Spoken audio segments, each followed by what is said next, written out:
quelles alternatives est-ce que je pourrais avoir à l'API collection? Si jamais je n'ai pas de collection pour stocker mes objets en mémoire, comment est-ce que je pourrais m'y prendre? Bien, probablement, je construirai des tableaux pour stocker les modèles de mes personnes, donc mes objets personnes. Si j'ai besoin de rajouter une personne, je la mets dans le tableau, puis j'en mets une deuxième, puis j'en mets une troisième. Je vois rapidement en fait que pour que ce système fonctionne, je vais avoir besoin de gérer un index qui va pointer sur la prochaine case vide de mon tableau ou qui va pointer sur la dernière case utilisée.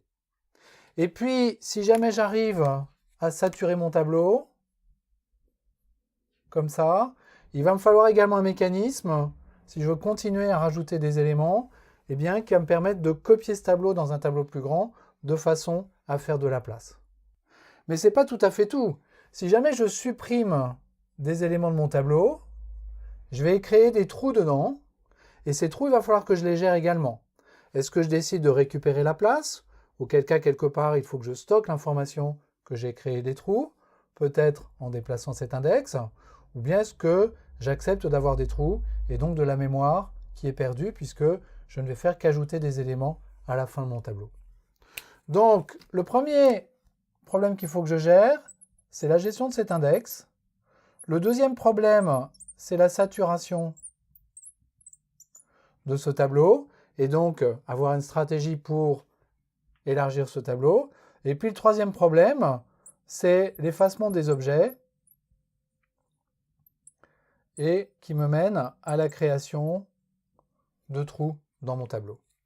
Ces trois premiers problèmes, qui sont déjà les premiers problèmes qu'il faut que je gère si je décide d'utiliser des tableaux pour stocker mes objets en mémoire, sont déjà assez importants et en tout cas vont nécessiter l'écriture de code technique pour gérer tout ça. Qui dit code technique dit bug potentiel, fuite de mémoire potentielle, bref, des choses que je veux vraiment éviter dans mon application. En fait, comme on va le voir, tous ces services de gestion des index, de saturation, de création de trous, etc., sont en fait apportés sur étagère par l'API collection en elle-même. Donc, dès l'instant qu'on utilise les collections pour stocker nos données, on n'a quasiment plus besoin de tableau, sauf éventuellement dans quelques cas très particuliers. Cette notion de tableau, elle existe toujours, elle est toujours présente, mais c'est une solution qu'on n'utilise quasiment jamais quand on fait une application en Java.